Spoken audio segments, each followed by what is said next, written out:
시작하겠습니다. 제가 발표할 논문은 세드 BIOT라는 이제 논문이고요. 바로 이제 문제 배경으로 넘어가겠습니다. 문제 배경 같은 경우에는 이제 LLM의 성능을 높이기 위해서는 파인 튜닝이 필요하지만 다음과 같은 문제점이 있습니다. 이제 LLM을 가지고 있는 사람들은 LLM을 클라이언트에게 전달하기에는 LLM 파라미터 수가 이제 수십억 개, 또는 수 기가바이트 이상이기 때문에 전달 자체도 어렵고, 또 전체 모델을 전달하기에는 최신 모델들은 또 다 전체 소- 전체 정보들을 공개하기에는 지적 재산에 대한 보호가 어렵기 때문에 전체 모델 전달 시에 그 보호를 위해서 좀 꺼려하는 측면이 있습니다. 클라이언트 입장에서는 개인 데이터는 이제 민감한 개인정보를 포함해서 그 LLM을 가지고 있는 측에 개인적인 정보를 전달하는 것을 좀 꺼리는 측면이 있습니다. 이에 대한 대안으로 Federated Learning, 연합학습을 통해서 모델 파라미터만 주고받는 방식을 사용을 하는데요. 이에 대한 기존 연구의 한계점으로는 어댑터 기반의 기존 경량화 방식은 이제 전체 모델을 클라이언트가 가져와야 하기 때문에 전체 LLM을 로딩할 때 클라이언트 자원을 초과하는 문제점이 있습니다. 그리고 또 통신 오버헤드가 너무 커가지고 이에 대한 어려움도 있습니다. 그래서 연합학습에 대한 경량화랑 효율적인 파인튜닝 기법이 필요합니다. 이에 대해서 제한 기법으로 그 Fed BIOT가 제안하기로는 에뮬레이터와 어댑터의 구조를 활용해서 어, 하이레벨 옵티미제이션 기반 연합학습 알고리즘을 제안합니다. 그래서 이제 에뮬레이터로 전체 모델의 좀 경량화 버전, 그 전체 모델에서 앞부분을, 앞부분의 레이어를 조금 따오는 버전을 에뮬레이터로 가져오고, 어댑터로 이제 도메인 지식 학습을 하는 그두 가지 부분으로 구분해서 LLM을 압축해서 사용하는 것을 제안하고 있고요. 로라를 활용해가지고 학습 파라미터를 최소화하는 방법을 활용하고 있습니다. 본격적인 연합 훈련 단계 전에 에뮬레이터가 비압축 모델의 성능을 따라가도록 사전 정렬을 수행합니다. 논리지 디틸레이션 지식 증류 기법으로 원본 LLM의 언어 패턴을 에뮬레이터로 전달하는데 파라미터 학습은 아래식을 최소화하는 파라미터를 학습해서 최적화하는 방식을 사용하고 있습니다. 여기에서 이제 L, 어, 그 왼쪽은 손실 함수를 나타내고요. 이제 오른쪽은 콜백 라이블러 발산을 나타내는 식으로 이 두 가지를 어, 최소화하는 것을 목표로 하는 식입니다. 그래서 이제 피겨 1 같은 경우는 연합학습 전체 과정을 시각적으로 보여주는데 서버에서 에뮬레이터랑 어댑터 초기 버전을 클라이언트들에게 브로드캐스트 하면은 클라이언트들은 어댑터를 미세 조정해가지고 파인 튜닝을 시행합니다.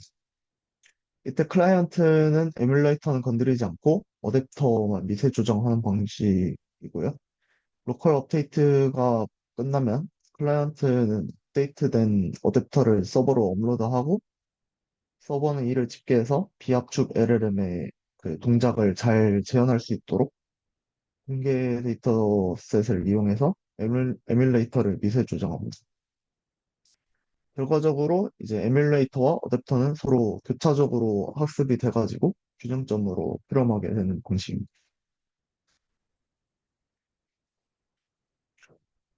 이제 어댑터와 에뮬레이터 각각에 대해서 다음처럼 정의를 하는데, 어, 이제 어, 그림이 좀 올라가면서 잘렸는데, 이제 이닛은 학습 동안 고정이 되면서 로라 파라미터만 업데이트 되어가지고 반복해서 전달돼요.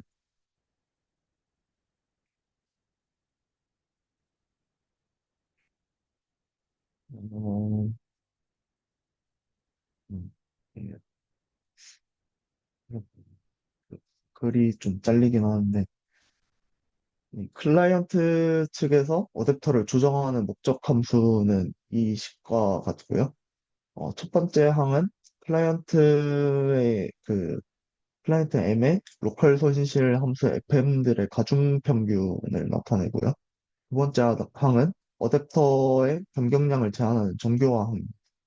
그래서 이제 파라미터의 재구성값에서 초기값을 빼가지고 변경값이 크지 않도록 제한하는 역할을 하는데, 해당 함수를 바탕으로 모델의 예측값이랑 공개 데이터셋의 정답과 간의 차이를 최소화합니다.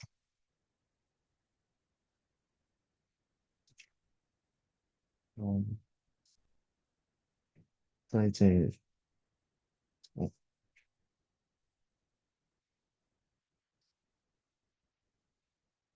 그래서, 클라이언트 측에서 어댑터가 조정돼가지고 올라가게 되면, 이제 해당 식을 통해서 서버 측에서도 에뮬레이터를 미세 조정을 합니다. 그래서 해당 식은 아까 사전 정렬 단계에서 봤던 식이랑 거의 유사한 식이라고 보면 되는데, 어, 아까 사전 정렬 단계에서 봤던 식은 네, 이 식이랑 거의 유사하다고 보면 됩니다. 그래서 그, 마찬가지로 왼쪽은 손실 함수를 나타내고요. 네, 오른쪽 같은 경우에는 풀백 라이블러의 최소값을 가져오기 위한 것으로 공개 데이터 셋의 정답이랑 최대한 유사한 예측값을 내도록 합니다. 네, 이제 전체 알고리즘을 다시 한번 짚고 넘어가자면 서버가 사전 학습된 어댑터와 에뮬레이터 파라미터를 로라 형태로 클라이언트에 전파를 합니다. 그리고 클라이언트는 자신이 받은 어댑터 파라미터를 로컬 데이터셋으로 미세 조정해서 이제 다시 서버 측으로 전달을 하고요. 네. 로컬 학습이 끝나면은 각 클라이언트는 데이트된 어댑터 로라를 서버로 생성하고요. 서버는 클라이언트로부터 받은 어댑터들을 평균해가지고 통합합니다. 에뮬레이터를 이제 공개 데이터셋으로 디스틸레이션 한 후에 이제 해당 관정을 계속 반복적으로 하다 보면은 최종적으로는 이제 어댑터와 에뮬레이터 전체 LLM의 성능을 제한하면서 클라이언트의 데이터를 반영한 모델로 수렴하게 됩니다.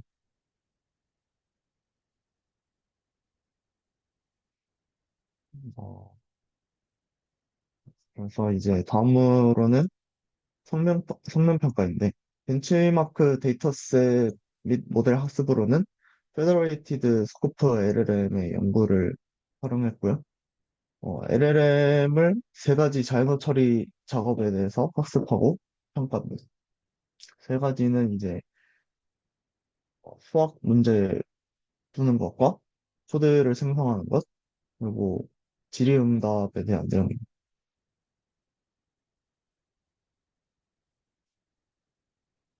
그래서 이제 독립적이고 동일한 분포 데이터셋에 대한 실험 결과로는 패드 바이오티에서 기존 방법에 비해서는 어댑프와 어댑 EMU 모두에서 더 나은 성능을 보여주고 드롭아웃 레이트가 높아져도 성능 저하가 가장 적은 것이 특징입니다.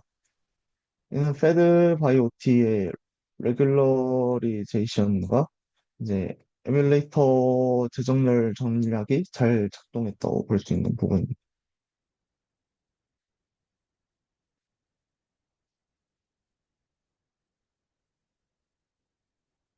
이제 테이블 3 같은 경우에는 프로그래밍 언어별로 나눈 코드 생성 태스크에서의 결과입니다. 네, 패드 바이오티에서는 모든 언어에서 기존 방법보다 높은 성능을 기록을 했고, 특히 자바에서는 최대 10%의 성능 향상을 보여줍니다. 특히 주목해볼 만한 점으로는 어댑터 사이즈가 커질수록 항상 좋은 결과를 내는 것을 볼 수 있습니다. 어, 이제 보면은 어, 이제 작은 어댑터가 오히려 더 나은 성능을 보일 때도 있는데 이는 어, 논 IID 그러니까 독립적이지 않고 동일하지 않은 분포 데이터셋에서 큰 어댑터 같은 경우에는 좀 과적합되기 때문에 이런 결과가 나타난 것으로 서술을 했습니다. 그리고 패드 바이오티 같은 경우에는 어댑터 사이즈가 작은 환경에서도 안정적인 성능과 일반화 성능을 동시에 확보한 구조라고 볼 수 있습니다. 피겨 2에 대한 내용인데요. 피겨 2 같은 경우에는 QA 테스트에서 패드 바이오티의 성능을 평가한 결과입니다.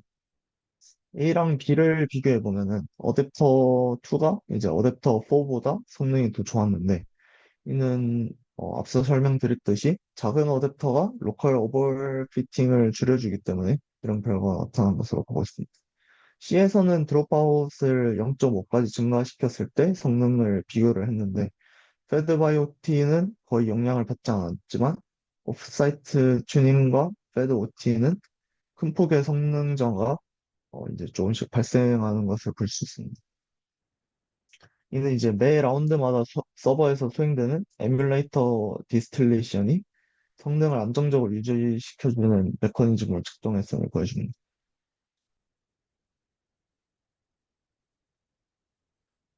이제 다음은 연산량이랑 통신량 측면에서 각 방법의 효율성을 비교한 편입니다.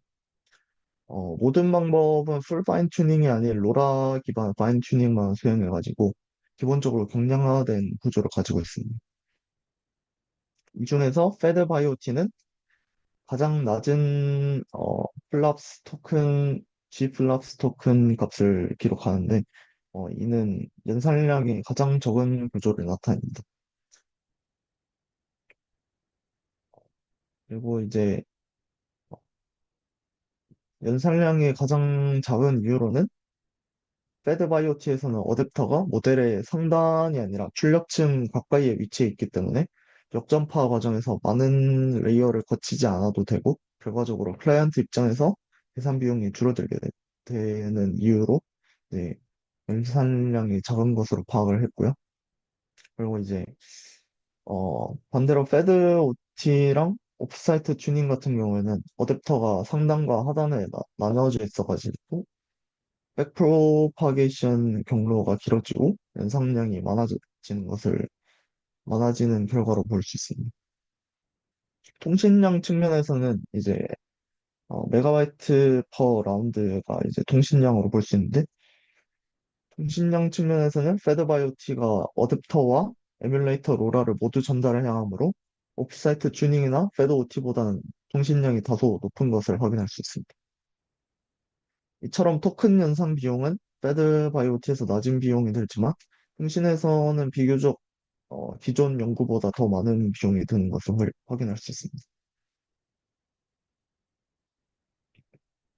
네, 이제 결론적으로 패드바이오티는 전체 LLM을 전달하지 않고도 연합학습이 가능하도록 구조를 분할하고 역할을 분리하는 방식으로 네, 효율성과 성능을 동시에 확보했다고 네, 결론을 내리고 있습니다.